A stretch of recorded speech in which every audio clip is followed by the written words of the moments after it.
ಮಹಾಗಣಾಧಿಪತಿಯೇ ನಮಃ. ಹೇಮಾಡ ಪಂತ ವಿರಚಿತ ಶ್ರೀ ಸಾಯಿ ಸಚ್ಚರಿತೆ. ಶ್ರೀ ಸಾಯಿ ಸದ್ಗುರುಭ್ಯೋ ನಮಃ.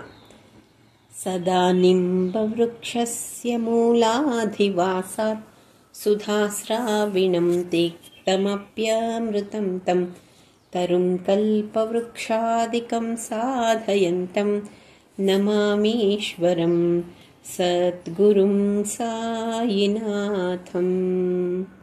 ಶ್ರೀ ಸಾಯಿ ಸಚ್ಚರಿತೆ ಅಧ್ಯಾಯ 24. ಶ್ರೀ ಗುರುಭ್ಯೋ ನಮಃ. ಬಾಬಾ ಹಾಸ್ಯಪ್ರಿಯರು. ಹಾಸ್ಯ ವಿನೋದಗಳೆಂದರೆ ಸಾಮಾನ್ಯರಿಗೆ ಪ್ರಿಯವಾಗಿರುತ್ತದೆ. ಮಾನವನಾಗಿ ಜನಿಸಿ ಮಾನವರಂತೆ ಬಾಳಿದ ಪರಮಾತ್ಮ ಸ್ವರೂಪಿ ಸಾಯಿಬಾಬಾ ಅವರಿಗೂ ಕೂಡ ಇದು ಪ್ರಿಯವೇ. ಆದರೆ ಬಾಬಾ ಅವರ ವಿನೋದಗಳು ರಂಜಕವಾಗಿಯೂ ಬೋಧಪ್ರದವಾಗಿಯೂ ಇರುತ್ತಿದ್ದವು. ಅವರು ತಮ್ಮನ್ನು ತಾವೇ ಹಾಸ್ಯಕ್ಕೆ ಗುರಿಪಡಿಸಿಕೊಳ್ಳುತ್ತಿದ್ದರು. ಕೆಲವು ವೇಳೆ ಭಕ್ತರನ್ನು ವಿನೋದ ಮಾಡುತ್ತಿದ್ದರು. ಪ್ರತಿಯೊಂದು ತಮಾಷೆಯ ಹಿಂದೆಯೂ ಒಂದು ಸಂದೇಶವಿರುತ್ತಿತ್ತು. ಇದೇ ಬಾಬಾ ಅವರ ಹಿರಿಮೆಯಾಗಿದೆ.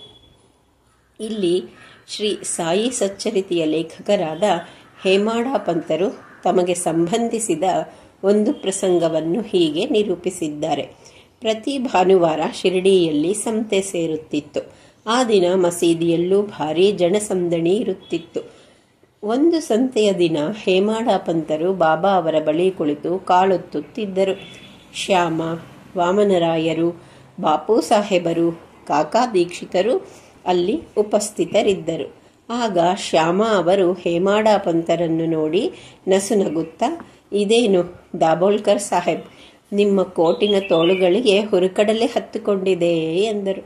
ಹೇಮಾಡ ಪಂತರು ತೋಳನ್ನು ಅಲ್ಲಾಡಿಸಿದಾಗ ಕೆಲವು ಕಾಳುಗಳು ಕೆಳಗೆ ಬಿದ್ದವು.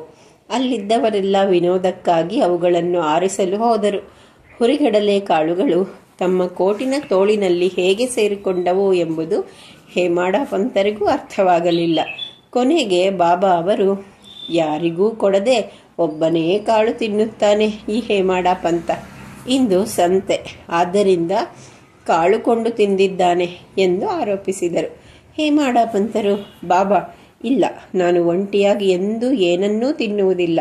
ನಾನು ಸಂತೆಗೂ ಹೋಗಿಲ್ಲ, ಕಡಲೆಯನ್ನೂ ಕೊಳ್ಳಲಿಲ್ಲ. ನಾನೆಂದು ಹಂಚಿಕೊಂಡು ತಿನ್ನುತ್ತೇನೆ ಎಂದರು.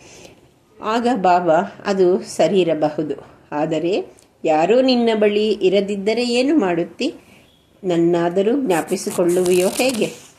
ನನಗೇನಾದರೂ ತಿನ್ನಲು ಕೊಡುವೆಯಾ ಎಂದು ಗೇಲಿ ಮಾಡಿದರು. ಇಲ್ಲಿ ಬಾಬಾ ಒಂದು ನೀತಿಯನ್ನು ನಮಗೆ ತಿಳಿಸಿಕೊಟ್ಟಿದ್ದಾರೆ. ನಮ್ಮ ಇಂದ್ರಿಯಗಳು ವಿಷಯಗಳನ್ನು ಅನುಭವಿಸುವ ಮುಂಚೆ ಪರಮಾತ್ಮನನ್ನು ನೆನೆಯಬೇಕು. ಇಂದ್ರಿಯಗಳಿಗೆ ಸದಾ ಬಯಕೆ ಎನ್ನುವುದು ಇದ್ದೇ ಇರುತ್ತದೆ. ಆದರೆ ವಿಷಯಗಳನ್ನು ಮೊದಲು ಗುರುಗಳಿಗೆ ಅರ್ಪಿಸಿದರೆ ಅವುಗಳಲ್ಲಿ ನಮಗೆ ಅತಿಯಾದ ಮೋಹ ಉಂಟಾಗುವುದಿಲ್ಲ. ಈ ಅರ್ಪಣೆಯಿಂದ ದೇವರ ನೆರವು ನಮಗೆ ಸಿಗುತ್ತದೆ. ನಮ್ಮ ಹತ್ತಿರದಲ್ಲಿ ಸದಾ ಇರುವ ಸದ್ಗುರು ಶ್ರೀ ಸಾಯಿನಾಥರನ್ನು ಸ್ಮರಿಸಿದರೆ ಈ ವಿಷಯವು ಅನುಭವಿಸಲು ಅರ್ಹವೇ ಇಲ್ಲವೇ ಎಂಬ ಜ್ಞಾನ ನಮಗೆ ಉಂಟಾಗಿ ನಮ್ಮ ಕೀಳು ಭಾವನೆಗಳು ದೂರವಾಗಿ ಶಾಂತಿ ದೊರೆಯುತ್ತದೆ. ಗುರುಭಕ್ತಿಯಿಂದ ಜ್ಞಾನವೂ ಉಂಟಾದಾಗ ಈ ದೇಹದ ನೆನಪೇ ನಾಶವಾಗಿ ನಮ್ಮ ಬುದ್ಧಿಯೂ ಪರಮಾತ್ಮ ಸ್ಮರಣೆಯಲ್ಲಿ ಕರಗಿ ಹೋಗುತ್ತದೆ. ಆಗ ನಾವು ಎಣೆ ಇಲ್ಲದ ಸುಖ ಶಾಂತಿಗಳನ್ನು ಹೊಂದುತ್ತೇವೆ. ಗುರುವೇ ನಮ್ಮ ಪಾಲಿನ ದೇವರು ಎಂಬ ಭಾವನೆಯಿಂದ ಗುರು ಸೇವೆ ಮಾಡಿದರೆ ಪರಮಾತ್ಮನು ಮೆಚ್ಚಿ ನಮಗೆ ಆಧ್ಯಾತ್ಮ ಜ್ಞಾನವನ್ನು ಬೇಗನೆ ಕರುಣಿಸುತ್ತಾನೆ. ಈ ರೀತಿಯಾಗಿ ಯಾವ ವಸ್ತುವನ್ನು ಮೊದಲು ಗುರು ಸ್ಮರಣೆಯಿಂದಲೇ ಇಂದ್ರಿಯಗಳಿಗೆ ಅರ್ಪಿಸಬೇಕು. ನಮ್ಮ ಮನಸ್ಸು ಈ ರೀತಿಯ ತರಬೇತಿ ಹೊಂದಿದರೆ ನಮಗೆ ಯಾವಾಗಲೂ ಬಾಬಾ ಅವರ ನೆನಪು ಬಂದು ಮನಸ್ಸು ನಿರ್ಮಲವಾಗುತ್ತದೆ. ಹಸಿವು, ಬಾಯಾರಿಕೆ, ಸಂಸಾರ ಸುಖ ಎಲ್ಲಕ್ಕಿಂತಲೂ ಮಿಗಿಲಾಗಿ ಶಾಂತಿ ನಮಗೆ ಸಿಗುತ್ತದೆ. ಇಲ್ಲಿ ಕೃಷ್ಣನ ಆಪ್ತ ಮಿತ್ರ ಸುಧಾಮನ ವೃತ್ತಾಂತವನ್ನು ನಾವು ನೆನಪಿಗೆ ತಂದುಕೊಳ್ಳಬೇಕು. ಸುಧಾಮನ ಪ್ರಸಂಗ. ಶ್ರೀಕೃಷ್ಣ ಬಲರಾಮರು ಸಾಂದೀಪನಿ ಗುರುಕುಲದಲ್ಲಿ ವಿದ್ಯಾರ್ಥಿಗಳಾಗಿದ್ದರು. ಸುಧಾಮ ಅವರು ಸಹ ವಿದ್ಯಾರ್ಥಿ ಹಾಗೂ ನೆಚ್ಚಿನ ಗೆಳೆಯನಾಗಿದ್ದನು. ಒಂದು ದಿನ ಕಾಡಿಗೆ ಸೌದೆ ತರಲು ಶ್ರೀಕೃಷ್ಣ ಬಲರಾಮರು ಹೊರಟಾಗ ಋಷಿಪತ್ನಿಯು ಇವರಿಗೆ ತಿನ್ನಲು ಕಡಲೆಯನ್ನು ಕೊಟ್ಟು ಸುಧಾಮನನ್ನು ಕಳಿಸಿದಳು. ಶ್ರೀಕೃಷ್ಣನು ಸುಧಾಮನನ್ನು ನೋಡಿದ ತಕ್ಷಣ, ನನಗೆ ತುಂಬ ಬಾಯಾರಿಕೆಯಾಗಿದೆ, ಸ್ವಲ್ಪ ನೀರು ಬೇಕು ಎಂದನು. ಆಗ ಅವನು, ಹೊಟ್ಟೆ ಖಾಲಿಯಾಗಿರುವಾಗ ನೀರು ಕುಡಿಯಬೇಡ, ಸ್ವಲ್ಪ ವಿಶ್ರಮಿಸಿಕೋ ಎಂದನು. ಆದರೆ ತಾನು ಕಡಲೆಯನ್ನು ತಂದಿರುವ ವಿಷಯವನ್ನು ತಿಳಿಸಲೇ ಇಲ್ಲ. ಶ್ರೀಕೃಷ್ಣನಿಗೆ ಆಯಾಸವಾಗಿತ್ತು. ಸುಧಾಮನ ತೊಡೆಯ ಮೇಲೆ ಮಲಗಿ ನಿದ್ರೆ ಮಾಡಿದ. ಆಗ ಸುಧಾಮನು ಒಂದೊಂದೇ ಕಡಲೆಯನ್ನು ತಿನ್ನತೊಡಗಿದನು. ಕೃಷ್ಣನಿಗೆ ಎಚ್ಚರವಾಗಿ, ಸುಧಾಮ, ಏನಿದು ತಿನ್ನುತ್ತಿದ್ದೀಯಲ್ಲ ಎಂದು ಕೇಳಿದನು. ಅದಕ್ಕೆ ಸುಧಾಮನು, ತಿನ್ನುವುದಕ್ಕೆ ಏನಿದೆ, ಚಳಿಯಿಂದ ನಡುಗುತ್ತಿದ್ದೇನೆ, ವಿಷ್ಣು ಸಹಸ್ರನಾಮವೂ ನನ್ನ ಬಾಯಿಂದ ಹೊರಡುತ್ತಿಲ್ಲ ಎಂದನು. ಆಗ ಸರ್ವಜ್ಞನಾದ ಕೃಷ್ಣನು, ನನಗೊಂದು ಕನಸಾಯಿತು. ಅದರಲ್ಲಿ ಒಬ್ಬರಿಗಾಗಿ ಕೊಟ್ಟ ಪದಾರ್ಥಗಳನ್ನು ಅವರಿಗೆ ತಿಳಿಯದಂತೆ ಇನ್ನೊಬ್ಬ ತಿನ್ನುತ್ತಿದ್ದ. ಈ ಬಗ್ಗೆ ವಿಚಾರಿಸಿದಾಗ, ಏನಿದೆ, ಮಣ್ಣು ತಿನ್ನುವುದಕ್ಕೆ ಎಂದನು. ಅದಕ್ಕೆ ಇನ್ನೊಬ್ಬ, ತಥಾಸ್ತು ಎಂದು ಬಿಟ್ಟನಂತೆ ಎಂದಾಗ ಸುಧಾಮನ ಮುಖ ಕಪ್ಪಿಟ್ಟಿತ್ತು. ಆಗ ಶ್ರೀಕೃಷ್ಣ, ಸುಧಾಮ, ಇದು ಬರಿಯ ಕನಸು ಮಾತ್ರ. ನನ್ನನ್ನು ಬಿಟ್ಟು ನೀನೇನೂ ತಿನ್ನುವುದಿಲ್ಲವೆಂಬ ಖಾತ್ರಿ ನನಗಿದೆ. ಕನಸಿನ ಪ್ರೇರಣೆಯಿಂದ ಹೀಗೆ ಕೇಳಿದೆ ಅಷ್ಟೆ ಎಂದು ಸಮಾಧಾನ ಮಾಡಿದನು.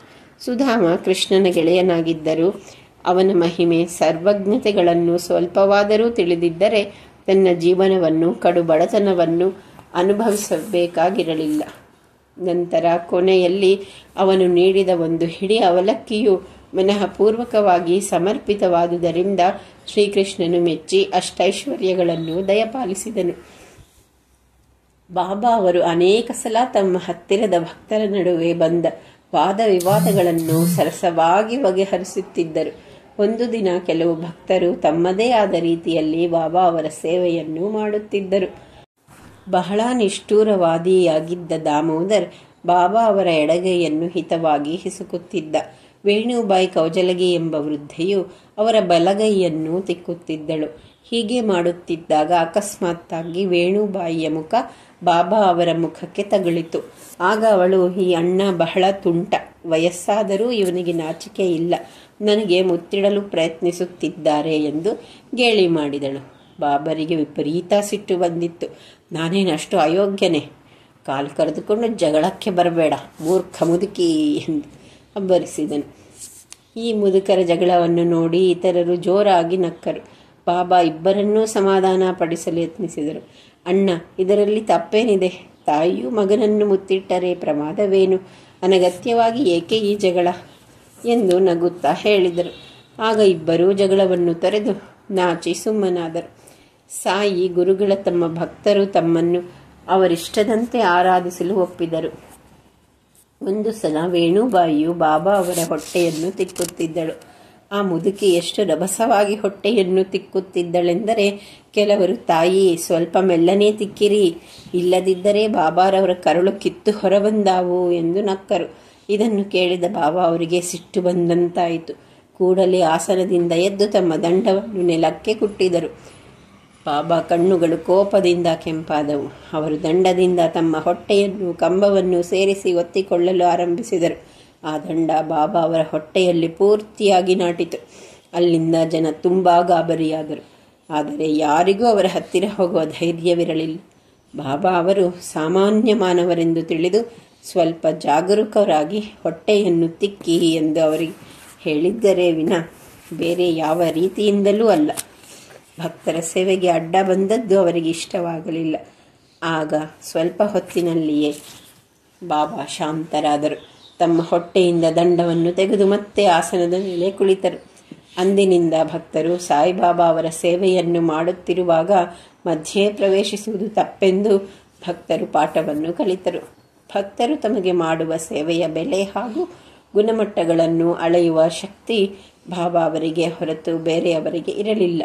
ಶ್ರೀಕೃಷ್ಣನು, ಯಾರು ನನ್ನನ್ನು ಯಾವ ರೂಪದಲ್ಲಿ ಹೇಗೆ ಆರಾಧಿಸುವವರೋ ಅವರಿಗೆ ಅದೇ ರೂಪದಲ್ಲಿ ಹಾಗೆಯೇ ಒಲಿಯುತ್ತೇನೆ ಎಂದು ಭಕ್ತರಿಗೆ ನೀಡಿದ ಆಶ್ವಾಸನೆಯನ್ನು ಬಾಬಾ ಸತ್ಯವಾಗಿ ತೋರಿಸಿಕೊಟ್ಟಿದ್ದರು. ಅವರ ಪ್ರತಿಯೊಂದು ಚಲನವಲನ, ಚಟುವಟಿಕೆ, ಸಿಟ್ಟು, ವಿನೋದಗಳಲ್ಲಿಯೂ ಭಕ್ತರಿಗೆ ಹಾಗೂ ಸಜ್ಜನರಿಗೆ ಅಗತ್ಯವಾದ ಕಲಿಯಲು ಪಾಠವಿತ್ತು. ವ್ಯರ್ಥವಾಗಿ ಯಾವುದನ್ನೂ ಅವರು ಮಾಡುತ್ತಿರಲಿಲ್ಲ. ಬಾಬಾರವರ ಸ್ಮರಣೆ ಎಂದಿಗೂ ವ್ಯರ್ಥವಾಗುವುದಿಲ್ಲ ಎಂಬಲ್ಲಿಗೆ ಶ್ರೀ ಸಾಯಿ ಸಚ್ಚರಿತೆಯ 24ನೇ ಅಧ್ಯಾಯವೂ ಸಂಪೂರ್ಣವಾಯಿತು. ಶ್ರೀ ಸಾಯಿನಾಥಾಯ ನಮಃ.